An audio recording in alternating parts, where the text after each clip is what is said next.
Olá, senhoras e senhores, sejam bem-vindos a mais uma aula de Física. Eu sou o professor André e nós vamos na aula de número 20. Hoje nós vamos ver aquilo que faltou na sua live, tá? A gente vai ver lançamento oblíquo. Na aula passada a gente viu lançamento horizontal e queda livre, né? E hoje nós vamos ver o lançamento oblíquo. Então, sem mais delongas, vamos começar. Vamos lá, o que seria o lançamento oblíquo? Seria uma composição de dois movimentos, tá? Então a gente consegue obter um movimento oblíquo quando um corpo ele é arremessado na diagonal, né? Então ele tem uma velocidade inicial ali v0, né? E essa velocidade inicial ela pode ser decomposta na horizontal e na vertical, assim como a gente fazia no lançamento horizontal, tá bom? Então é um movimento de duas dimensões, né? Só que nesse caso ele não apenas vai cair, né? Mas ele também vai ter a sua ascensão para depois ter a sua queda. Tá? Lembrando que assim como no movimento de queda livre ele é retardado. Opa, eu estou aqui atrapalhando um pouquinho, né? Vamos lá. Então ele é um movimento retardado enquanto ele sobe, tá bom? Ele atinge o ponto mais alto, ali a velocidade na vertical, a velocidade em y chega a ser zero e depois ele começa a acelerar na descida, né? Então o movimento passa a ser acelerado na descida. Bom, são dois movimentos, é a composição de dois movimentos. Então na vertical nós temos o movimento, então na horizontal nós temos o movimento retilíneo uniforme e na vertical o movimento retilíneo uniformemente variado, assim como a gente já estava estudando no lançamento horizontal. Tá bom? Relembrando, aqui nesse caso, geralmente a referência é positivo para cima, tá? Geralmente é positivo para cima. Então, quando no caso a velocidade inicial, geralmente ela vai ser positiva, representado aqui, tá? E aí quando ele está caindo, né? Quando ele está caindo, a velocidade vai ser negativa. Nesse caso, a aceleração da gravidade aponta para baixo. E tudo que é para baixo, né? No caso, se tudo que é para cima é positivo, tudo que vai ser para baixo vai ser negativo. Isso é a regra, mas podem haver exceções, tá bom? Bom, a gente vai fazer alguns exercíciozinhos em que isso vai ficar mais tranquilo, mais fácil. E o último lembrete aí é da decomposição dos vetores, tá? A gente vai ver isso com mais calma daqui a pouquinho. Bom, então uma coisa certa, né, do lançamento horizontal, no lançamento oblíquo, é que o ângulo de 45 graus é aquele que vai ter o maior alcance. Por quê? Porque tanto a componente na vertical quanto na horizontal elas são iguais, né? Sendo iguais, então a gente vai ter o maior alcance aí horizontal, assim como no gráfico aí está mostrando para vocês, tá bom? Bom, vamos aí confirmar as nossas deduções então no nosso simulador. Então, indo rapidamente aqui para o simulador, foi? Não, espera aí. Vamos lá, já estou aqui no simulador. Então, tá aqui, eu estou no simulador arremessando uma abóbora, né? Como manda aqui. Então, a abóbora vai ser arremessada e descrevendo um movimento oblíquo. Tá? O que eu quero que vocês reparem nesse movimento? Ele começa com um ângulo de 60 graus. Tá? E eu gostaria de que vocês notassem aqui o vetor velocidade. Então, à medida que a bola vai saindo, né, a abóbora vai saindo, o vetor velocidade sempre é um vetor tangente a essa curva, tá bom? Sempre um vetor tangente. Tangente é que ele toca em apenas um ponto. E aí, observando aí as componentes, a gente percebe que a componente horizontal ela é sempre a mesma. Então, a velocidade na horizontal ela descreve um movimento constante, né? Velocidade constante, movimento uniforme. Enquanto que a sua componente na vertical ela varia, né? Por isso, uniformemente variado a componente na vertical. E é claro que se a gente pegar aqui e fazer uma pausa, né, note que a somatória desses dois vetores, o vetor na horizontal e da vertical, né, você pode usar aí a regra do paralelogramo, né? Se você se lembra bem, na regra do paralelogramo a gente traçava retas paralelas, né, aos vetores, né, uma paralela ao vetor x, depois outra paralela ao vetor y, né? E aí onde eles se cruzam a gente traça aí o vetor resultante. Nesse caso a gente está fazendo o contrário, decompondo o vetor resultante. Tá bom? Então, quando a gente decompõe o vetor resultante, nós temos aí Vx e Vy. Tá? E aí eu quero que você note o VY, assim como no movimento de queda livre, enquanto ele está subindo, a sua velocidade vai diminuindo, ou seja, é um movimento retardado, é um movimento desacelerado. E à medida aí, quando ele chega no meio, né, no exato ponto, você percebe que o VY é zero. Né? Ou seja, ele sobe, né? Ele tem uma velocidade inicial, ele sobe até parar e depois disso ele começa a cair. Então o VY vai aumentando aí no eixo negativo, na sua queda, tornando o movimento acelerado. Tá bom? Então é isso, pessoal. Eu acho que aqui já deu para a gente ter uma noção da composição dos movimentos e um fator interessante, a aceleração. Onde é que fica a aceleração? Vou colocar aqui, a aceleração sempre fica para baixo, tá? Sempre para baixo, que é a aceleração da gravidade. É ela que está, essa taxa de aceleração, é ela que é responsável por variar o vetor velocidade, tá bom? A ação imprimida nessa abóbora é a força-peso, tá? A força-peso tem a aceleração da gravidade, que é quem altera o vetor velocidade, altera essa direção do vetor velocidade. E ele está mexendo diretamente no VY, tá vendo lá, ó? Desacelerando e depois acelerando para baixo, né? No movimento de queda. Bem, então é isso, eu vou deixar vocês aqui com um mapa mental, voltando aqui na nossa aula, tá aqui um mapa mental, você pode bater aí um print screen, tá? Então ele está dizendo aí quando o movimento é vertical, horizontal, oblíquo, né?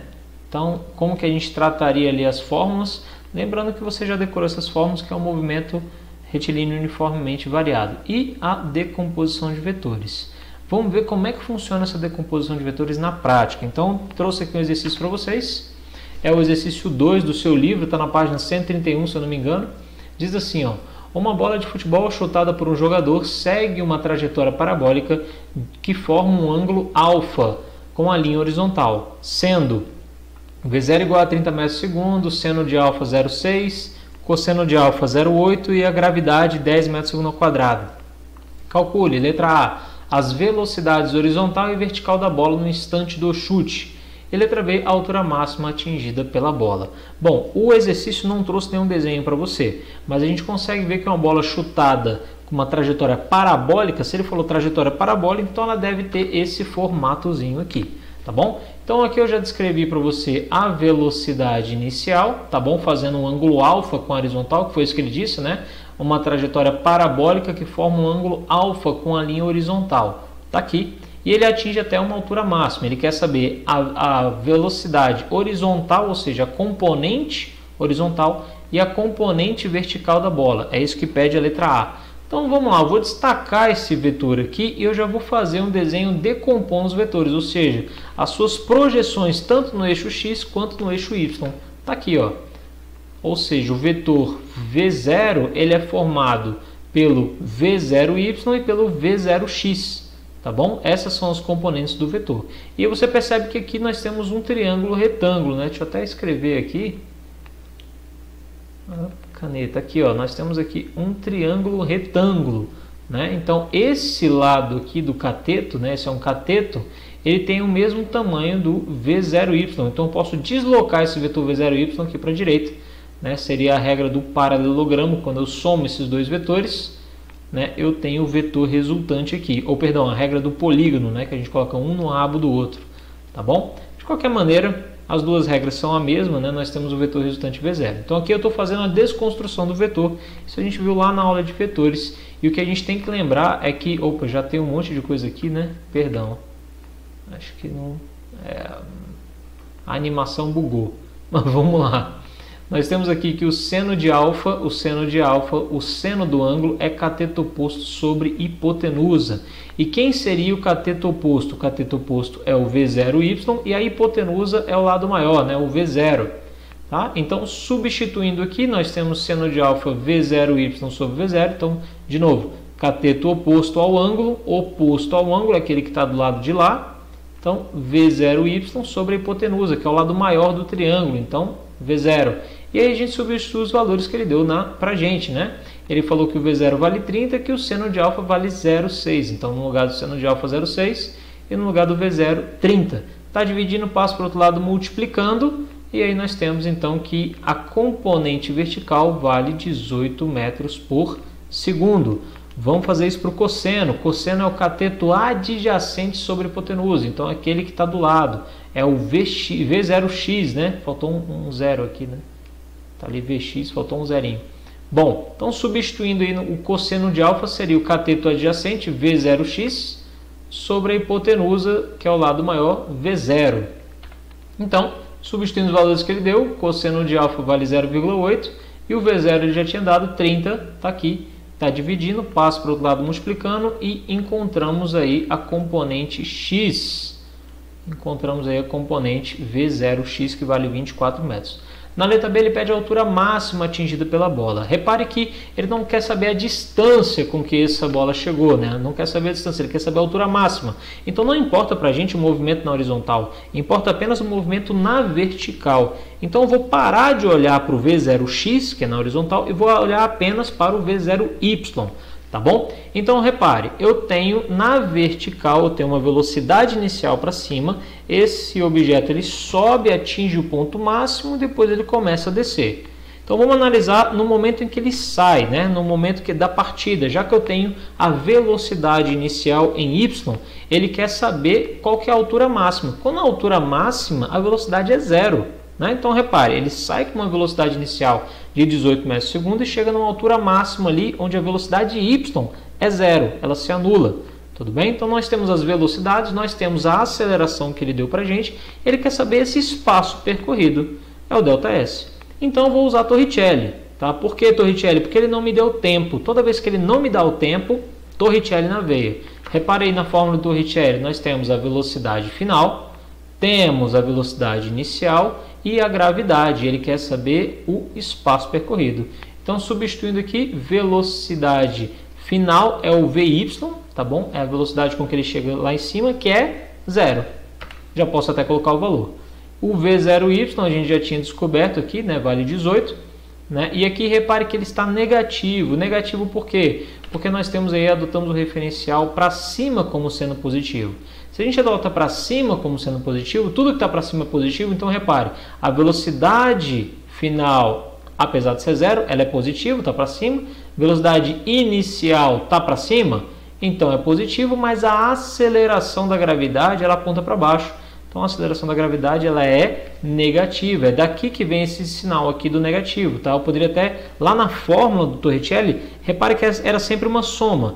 E de onde é que apareceu o sinal negativo? Apareceu porque a gravidade é para baixo, então ela é menos 10. Você poderia colocar ali aqui um mais, né? Então mais da fórmula, porém você teria que colocar aqui um parênteses aqui e colocar um negativo aqui dentro, já que a velocidade, a aceleração ela aponta para baixo, ela é negativa, dá na mesma. Né? Fazendo a análise final, a gente vai ter aqui que é menos 20, de qualquer maneira. Então, 18 ao quadrado dá 324, 0 ao quadrado dá 0. Esse 324 aqui, ele é positivo, vou passar por ele para o outro lado da igualdade, ele vai ficar negativo. E o menos 20 aqui, acredite ou não, ele não está subtraindo, ele está multiplicando. Né? Então, ele passa para o outro lado dividindo. Fazendo análise de sinal na divisão, nós temos 324 divididos por 20, que é igual a 16,2 metros. Esse é o espaço percorrido pelo objeto, tá bom? Durante a sua subida, até quando a velocidade dele final é zero. Esse espaço percorrido corresponde exatamente à minha altura, que foi o que ele perguntou. Beleza? Senhoras e senhores, foi só isso. Muito obrigado, tá, pela aula de hoje. Tá bom? Espero que vocês consigam resolver todos os exercícios aí do livro, aqueles que eu passei pelo menos. Né? Aqueles que tiverem mais vontade, resolva a maior quantidade de exercícios que você conseguir. Tá bom? Tem que fazer exercício mesmo que nem um tarado, viu? Exercício, sai fazendo exercício aí que nem um louco. Tá bom? Sangue na caneta, galera. A gente se vê, para quem tiver mais dúvidas, a gente se vê na sexta-feira no nosso plantão de dúvidas. Tá bom? Lá a gente vai fazer mais alguns exercíciozinhos. Vou colocar lá na sexta-feira para vocês, para ficarem mais tranquilos, mais de boa. Mas acho que o conteúdo está super mastigado, está bem tranquilo, acho que vocês vão dar conta. Tá bom? Então a gente se vê na sexta-feira e até a próxima aula. Muito obrigado, senhoras e senhores.